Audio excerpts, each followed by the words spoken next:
से बताया गया है। चलिए मिलते हैं आपसे फिर एक नई कथा, नई रोचक कथा के साथ। नमस्कार। राजा यात्री का चरित्र सुनने से हमारे समस्त पापों का नाश हो जाता है। राजा याती जो थे वो एक धर्मज्ञ राजा थे। उन्होंने दान यज्ञ करके पुण्य प्राप्त किया था, जिससे कि वह इंद्रलोक पे भी अपना अधिकार प्राप्त कर सकते थे। राजा याती सोमवंश के वंश में हुए थे। एक नपुंस राजा हुए, उनके पुत्र का नाम था याति। राजा याति शत्रुओं का मान मर्दन करके उन पे विजय प्राप्त करते थे। वे सत्य का आश्रय लेकर धर्म से अपनी प्रजा का पालन करते थे। उन्होंने करीब 80,000 वर्ष तक पृथ्वी पर सत्य धर्म से अपनी प्रजा का पालन किया। राजा याति के 4 पुत्र थे। वह भी उन्हीं की तरह रूपवान, धैर्यवान और धर्म से चलने वाले थे। एक बार नारद जी पृथ्वी पर भ्रमण करने आए और वहां से लौटकर वो इंद्रलोक पहुंचे।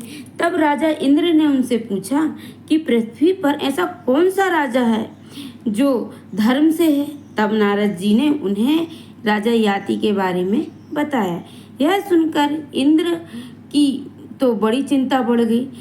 वह सोचने लगा, इनके पिता जो नपुंसक थे, उन्होंने 100 यज्ञ करके राजा स्वर्ग पे अपना आधिपत्य जमा लिया था, तो वह इसलिए उनकी चिंता का कारण बन गए। उन्होंने अपने सारथी को बुलाया। उनके सारथी का नाम था मातली, और मातली को उन्होंने राजा याति के पास भेजा। राजा याति के पास भेजकर उन्होंने उनसे कहा कि आप किसी भी तरह उनको यहाँ स्वर्ग में ले आइए।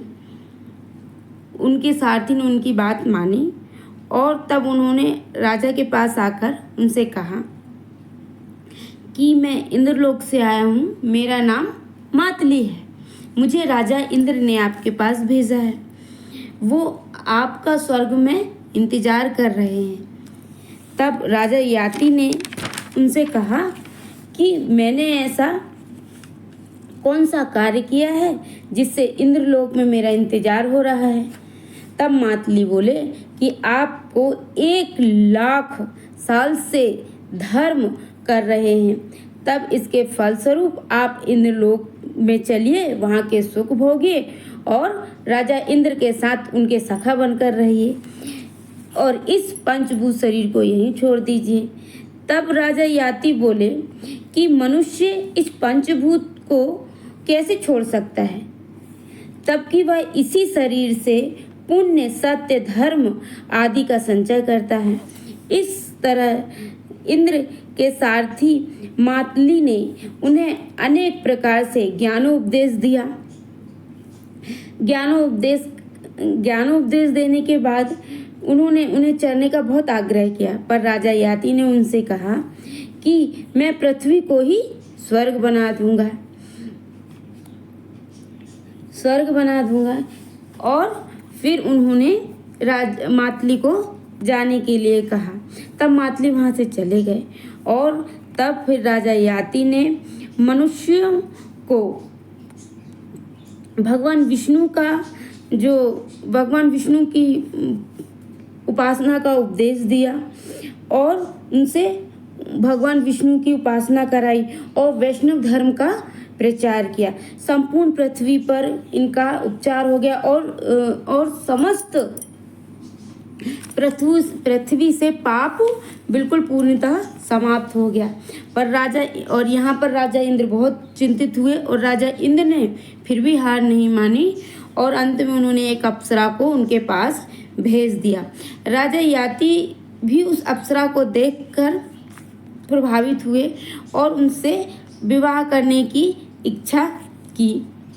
तब अप्सरा की सखी बोली कि राजा, मेरी जो सखी है वह आपसे विवाह नहीं कर सकती।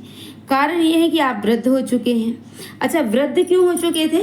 क्योंकि पहले से ही उन्होंने काम इंद्र ने जो था वो काम को कामदेव को वहाँ पे भेज दिया था। इस कारण वो राजा के ऊपर हावी हो गए, और हावी इसलिए हो पाए क्योंकि उस समय थोड़ी देर के लिए वो एक बार लघु शंका करके आए और उन्होंने हाथ मुंह नहीं धोया। इस कारण काम उन पे प्रभावित हो गया। तब उन्होंने फिर अप्सरा से विवाह करने के लिए कहा। तो बोले कि आप बूढ़े हो चुके हैं, इस कारण मेरी सखी आपसे विवाह नहीं कर सकती है।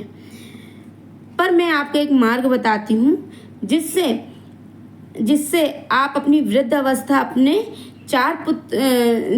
जिससे आप यौवन को प्राप्त हो सकते हो।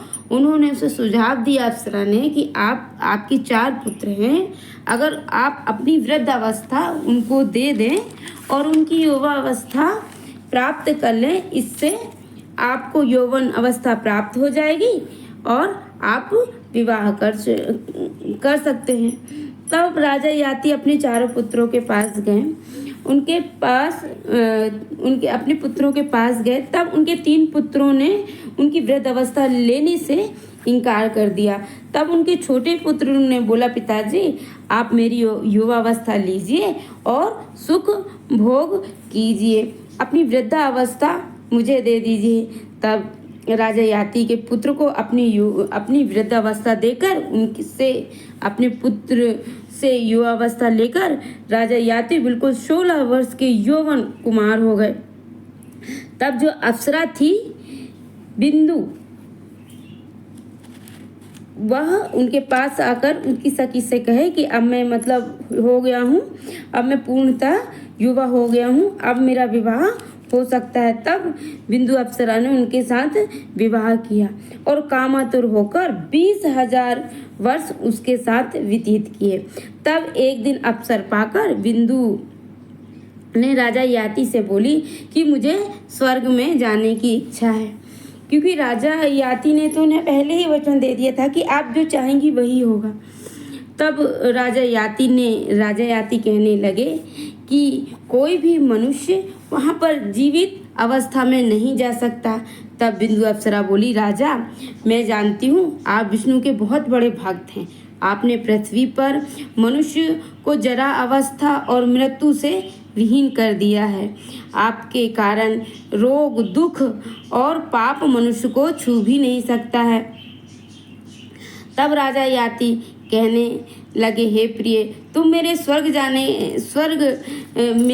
जाते ही सारी जो पृथ्वी है, जो सारी पृथ्वी के जो मनुष्य हैं और जो मेरी प्रजा है वो मृत्यु के वशीभूत हो जाएगी। यह सोचकर मैं स्वर्ग में नहीं जाता हूँ। तब राजा याति सब कुछ समझ जाते हैं कि किस कारण बिंदु अप्सरा उनके पास आई है। तब वह बिंदु के साथ राजा याति स्वर्ग में चले जाते हैं। राजा याति का संपूर्ण चरित्र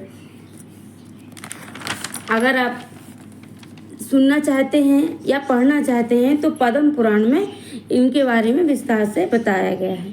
चलिए मिलते हैं आपसे फिर एक नई रोचक कथा के साथ। नमस्कार, राधे राधे।